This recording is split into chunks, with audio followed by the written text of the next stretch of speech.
everyone, I'm Nikki and welcome to our Sabbath School Summary. This week we have come to our seventh lesson titled Blessed Are Those Who Believe, where we will explore powerful testimonies of people who in different ways declared that Jesus is the Messiah. Our memory first comes from John 20 verse 29, where Jesus says, "Blessed are those who have not seen and yet have believed." This verse highlights the essence of true faith, a trust that doesn't rely on sight but rests confidently in Jesus. I will highlight three key points from our lesson.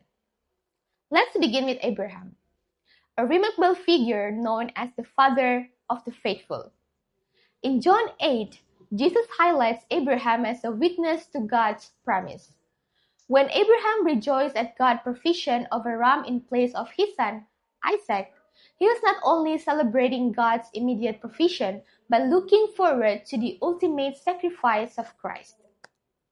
Jesus used this story to reveal his divinity, saying, "Before Abraham was, I am," connecting himself directly with the I am of the Old Testament. This was a profound statement, making it clear that he was indeed the Messiah, existing before Abraham. Yet, when we look at Thomas, one of Jesus' closest disciples, we see a different journey. Thomas had been with Jesus, saw his miracles, and yet, after the crucifixion, he needed to touch the wounds to believe. Jesus showed compassion to Thomas, meeting him in his doubt, but also points out that faith is truly blessed when it doesn't rely solely on a physical evidence. This leads us to second key point, a core truth about faith.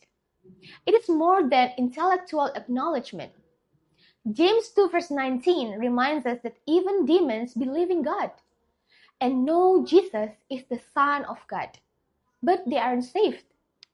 The true faith not just about knowing who Jesus is.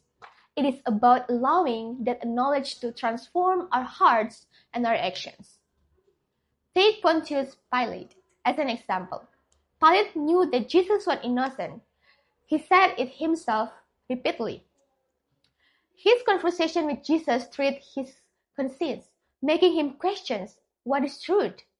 But although he was moved, he didn't act on that conviction and ultimately handed Jesus over to be crucified. This reminds us that conviction alone is not faith. The true faith leads to transformation and obedience, moving us beyond more belief into the relationship with Jesus, where we respond to his words and abide in him.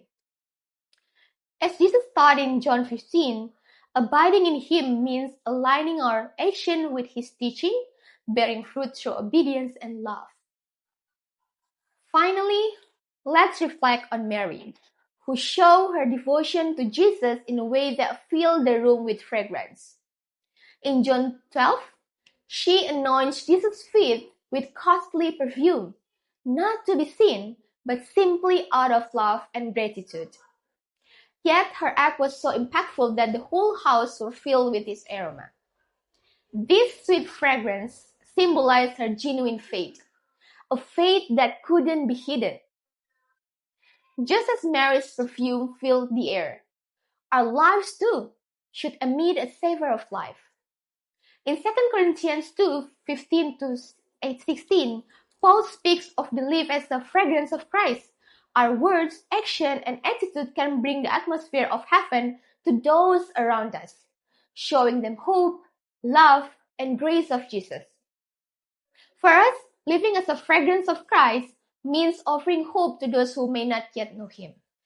Each day, through small acts of kindness, encouragement, and love, we reflect Jesus to others. Friends, as we reflect on the faith journeys of Abraham, Thomas, Pilate, and Mary, we see that genuine faith is more than seeing or knowing. It is a transformed life that becomes a blessing to others. Let's aim to be a living testimony of Christ, allowing his love and grace to shine through us.